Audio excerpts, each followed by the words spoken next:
Dhoma e Tregtisë dhe Industrisë ka reaguar lidhur me tarifën e lartë doganore për hyrjen e çimentos së Shqipërisë në Kosovë. Kreu i këtij institucioni Nikolin Jaka e konsideroi vendimin e Ministrisë të Tregtisë në Kosovë si një vendim të palogjikshëm në kohën kur 40% e çimentos në këtë vend sigurohet nga Shqipëria. Sipas Jakës, tarifa të tilla doganore cënojnë marrëdhëniet tregtare dhe ekonomike mes dy vendeve. Tarifa e vendosur nga Ministria e Tregtisë është për të gjitha vendet gjësore.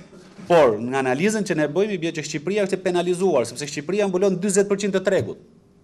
Në rastin konkret, nëse ne flasim për penalizimet të vendet e tjera, i bie që Serbia ka 1% dhe Maqedonia 19%. Pra 40 me 40 janë prodhimi vendas kosovar, prodhimi dhe prodhimi shqiptar.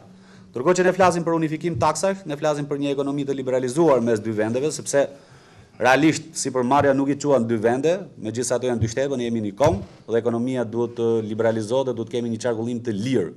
Vendimi për të rritur tarifën për eksportin e çimentos është marrë disa ditë më parë nga Ministria e Tregtisë së Kosovës. Tarifa prej 35% të vlerës së importuar është vendosur me qëllimin për të mbrojtur prodhimin vendas. Një vendim i tillë u mor kohë më parë edhe për hyrjen e patates, por që u shfuqizua pas reagimit të Dhomës së Tregtisë dhe sipërmarrësve si shqiptar, ashtu edhe kosovar.